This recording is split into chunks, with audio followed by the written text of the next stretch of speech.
வில்லு கரத்தவனை போற்றி, ஆணை முகத்தானை போற்றி, மூஷிக வாகனனை போற்றி, மூலப்பரம்பொருளை போற்றி, சித்தி புத்தி விநாயக பெருமானை போற்றி. குருவே சரணம்.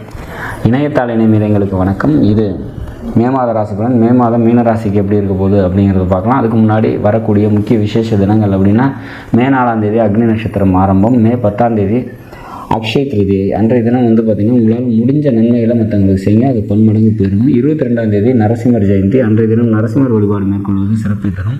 குறிப்பாக பவகரணத்தில் பிறந்தவங்க கஸ்தூரி மஞ்சள் அபிஷேகத்துக்கு வாங்கி கொடுத்து நரசிம்மர் வழிபாடு பண்ணுவது சிறப்பு. 22ஆம் தேதி வைகாசி விசாகம், முருக கடவுளோட வழிபாடு சிறப்பை தரும். 23ஆம் தேதி புத்த பூர்ணிமா, சிவன் வழிபாடு மேற்கொள்ளும் போது மன நிம்மதியும் நிறைவும் ஏற்படும். 28ஆம் தேதி அக்னி நட்சத்திரம் நிவர்த்தி. இதுக்கப்புறம் சுப நிகழ்வுகளை செஞ்சுக்கிறது சிறப்பு. அதாவது அக்னி நட்சத்திரம் ஆரம்பித்து 28ஆம் தேதி முடியுது. 28ஆம் தேதி முடிகிற வரைக்கும் எந்த சுப நிகழ்வுகளும் செய்யாமல் இருத்தல் சிறப்பு.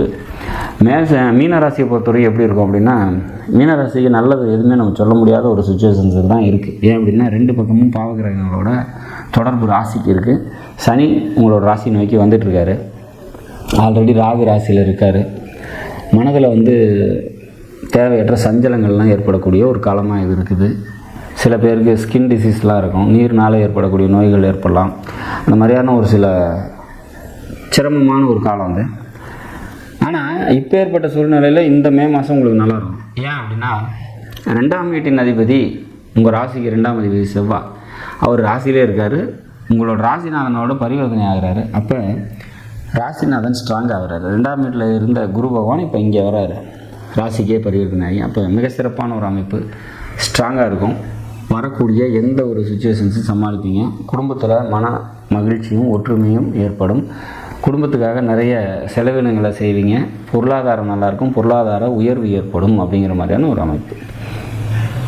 சரி, உங்களோட 3ஆம் வீட்டின் அதிபதினு சொல்லக்கூடிய சுக்கிர பகவான் அந்த பாவகத்துக்கு 12ல் இருக்காங்க. அப்போ கம்யூனிகேஷன் தொடர்பான செலவுகள் ஏற்படும். இளைய சகோதரர்களால் விரயங்களும் செலவுகளும் ஏற்படுறதுக்கான வாய்ப்பு உண்டு. மாமன் வழி சொந்தத்தினால விரயங்கள் ஏற்படுறதுக்கான வாய்ப்புகள் உண்டு அப்படிங்கிற மாதிரியான ஒரு அமைப்பு.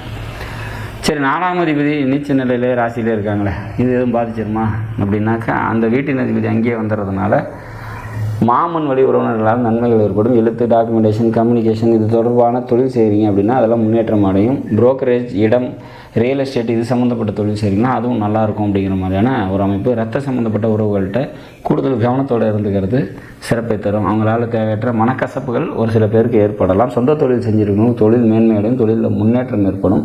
மொத்தத்தில் மீனராசிக்கு கடந்த காலத்தில் ஏற்பட்டிருந்த கசப்புணர்ச்சிகள்லாம் மாறி ஓரளவுக்கு அது மாறலைன்னா கூட அதை சமாளிக்கக்கூடிய சக்தி மாற்றம் பிறக்கக்கூடிய நல்லதொரு மாதம் இந்த மாதம் அப்படின்னு சொல்லலாம்.